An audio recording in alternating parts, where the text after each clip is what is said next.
வீர தீர சூரனை காண சாலையில் அலைக்கடல் என திரண்ட ரசிகர்கள்.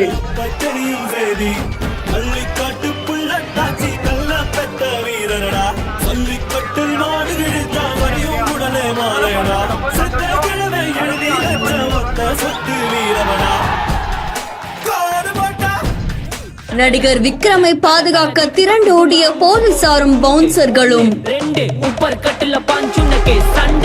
கட்டுப்படுத்த முடியாத கூட்டத்தை கண்டு உடனே அனுப்பி வைக்கப்பட்ட நடிகர்.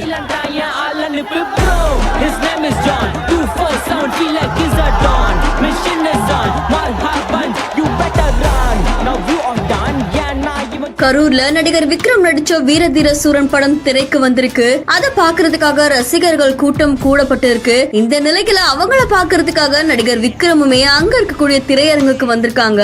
ஆனா அங்க மக்கள் கூட்டம் அலைக்கடல் போல இருந்ததால அந்த கூட்டத்தை கட்டுப்படுத்த முடியாத ஒரு பக்கம் காவலர்கள் திகச்சு போயிருக்காங்க. அதை தொடர்ந்து அங்க வந்த நடிகர் விக்ரம் கொஞ்ச நேரம் கார்லயே காத்திருந்ததா சொல்லப்படுது. இந்த நிலையில அத்தனை மக்களையும் சந்திக்கிறதுக்காக அங்க இருக்கக்கூடிய திரையரங்கு எதிர்க்க இருக்கக்கூடிய ஒரு பில்டிங் மேல ஏறி நின்னு எல்லா ரசிகர்களையும் பார்த்து அவங்க கூட கலந்துரையாடி இருக்காங்க. அதை தொடர்ந்து ஒரு ரசிகருடைய செல்போன் மூலமா செல்ஃபியும் எடுத்துக்கிட்டாங்க. இந்த கூட்டத்தை கட்டுப்படுத்த முடியாமலையும் பாதுகாப்பு கருதியும் நடிகர் விக்ரம கொஞ்ச நேரத்திலேயே அங்கிருந்து அனுப்பி வச்சிருக்காங்க. அதை தொடர்ந்து அங்க இருந்த டிராபிக்க சரி செய்யறதுக்கே 1 மணி நேரம் எடுத்துச்சு அப்படின்ற மாதிரியும் சொல்லப்படுது. இந்த சம்பவம் அந்த பகுதியில் பெரும் பரபரப்பை ஏற்படுத்தி இருக்கு. இந்த செய்தி தொடர்பான உங்களுடைய கருத்துக்களை கமெண்ட்ல சொல்லுங்க. மேலும் செய்திகளுக்கு பிஹாண்ட் ஃபாலோ பண்ணிக்கோங்க.